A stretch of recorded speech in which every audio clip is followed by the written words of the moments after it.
Joshua Tree National Park might be one of the most incredible places I have ever seen. It felt otherworldly. As you enter into this national park, you find yourself transported to what feels like some sort of other planet, or like you just stepped into some land imagined in Star Wars movies. To me, Joshua Tree is a can't-miss stop while in Palm Springs. Welcome to the Savvy Sightseer, the channel that helps you travel savvy. Joshua Tree National Park is located in southeastern California, just east of San Bernardino and Los Angeles and north of Palm Springs. When we visited, we were staying in Indian Wells, just outside of Palm Springs. The main entrance to the park was about an hour drive from our hotel, but it's only about 45 minutes from Palm Springs. The drive winds you through a desert landscape scattered with windmills and through the hills decorated with cacti and desert plant life. When choosing to come to Joshua Tree, you have to decide on which entrance to take. There are 3 entrances into the park located near the 3 visitor centers. These are great places to stop if you need some extra information. One entrance is located on the southern end of the park and is called the South Entrance. It's east of Coachella and further away from Palm Springs. You will go a completely different direction to get to this entrance than the other 2, as this park is absolutely huge. The 2 other entrances are on the opposite side of the park. One is called the North Entrance and is located just past the Oasis Visitor Center. The second one is called the West Entrance and is located on the northwest end of the park in Joshua Tree, just beyond the Joshua Tree Visitor Center. We chose to use this entrance as it's considered the main one. Because this is a national park, there is a fee to enter. You can pay beforehand online through a National Park Service website, or wait to buy one once you're at the park. Because we had not bought our pass online, we actually were put in a different lane than most people as we entered the park. The long line was the one for the people who had already bought passes, so we were actually able to pass them all and zoomed right into the park. This actually probably saved us a good 15 minutes or maybe even more of waiting in line to get in. So not buying the pass ahead of time actually ended up working out to our benefit. Now I'm not sure if this is always the case though, so don't take my word on it. The fee to get in depends on what your intentions are. For us, we just headed in for the day to do some hiking, so we paid for our fee on the way out of the park. When we went, the fee was just $15, but when we recently looked, it appears it's gone up to $30. I still would pay this amount because the park is really just one of those places you can't miss, and to me, it's worth the $30 to go into the park and explore. Even before entering the park, as we approached the town of Joshua Tree, we could start to see the noticeable changes in plant life. There were these strange alien-like trees beginning to appear. And the first one I saw, I turned to my husband and I was like, what is that? After putting a little thought into it, I realized, it's probably the famed Joshua Tree. As we entered the gates to the park, they began appearing everywhere, along with these very strange rock formations. Joshua trees look like they're straight from a Dr. Seuss book. They are part of the agave family.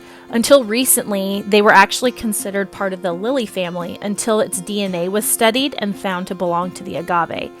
It grows wild in the Mojave Desert, and this plant has been used by both people and animals alike, providing food and shelter, along with parts of it being used to make baskets, sandals, and mats by native people.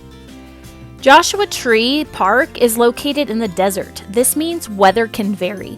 In our case, it was early March, and despite the fact that it was 70 degrees that day in Palm Springs, it was only 40s in the 40s in Joshua Tree. I had not packed appropriately for our trip to Palm Springs for those cool temperatures and didn't have clothes on for what we were going to encounter. I had no coat, no gloves, but we went ahead and decided to brave the conditions anyway, and we didn't even notice the cool temperatures and windy weather because we were so distracted by these spectacular views that were surrounding us at all times.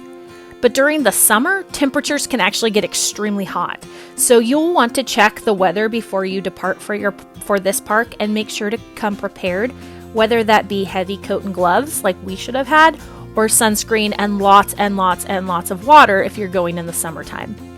People come to the park for all sorts of activities such as hiking, biking, camping, rock climbing, birding, photography, stargazing, horseback riding, and the list can just go on and on.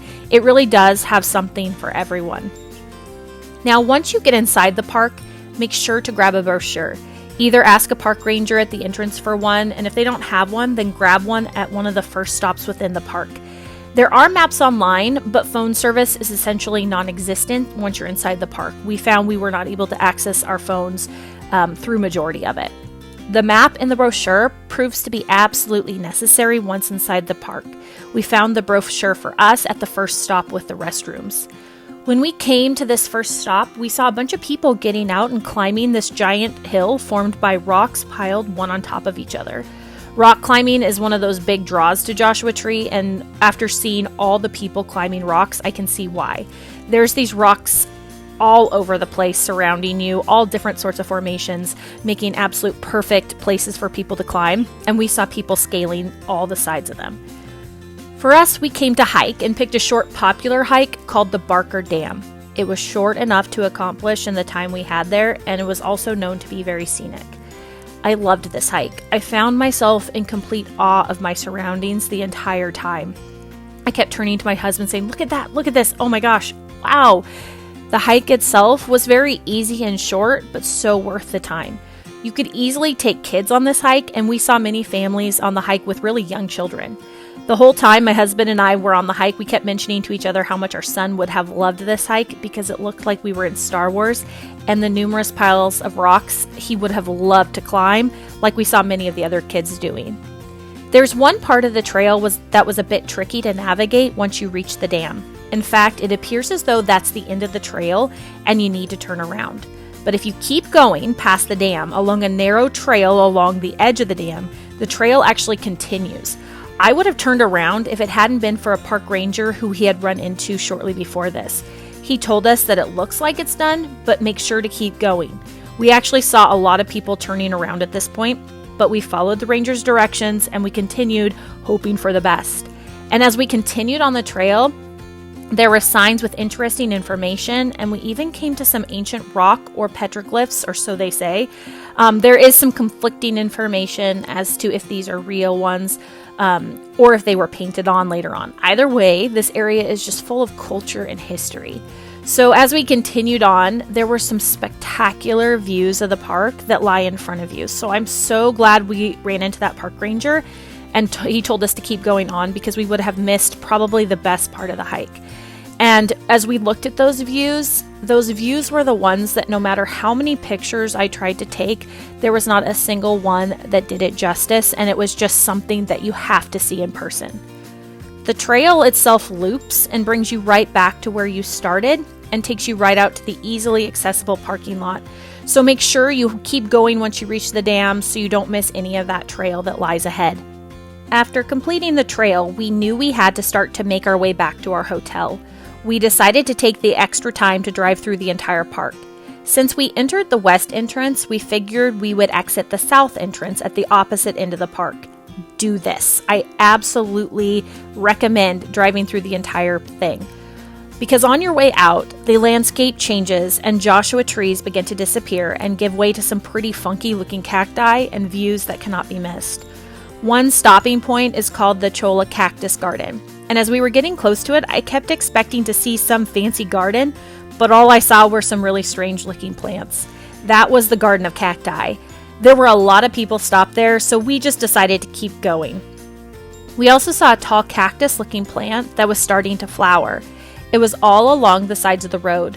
I took a picture wanting to know what it was. I later found out this is called an ocotillo and is more closely related to actually a blueberry bush than a cactus. The brochure also lists a lot of vegetation you will see and allows you to identify all these funky plants you're seeing. So another reason why you want to get your hands on that brochure.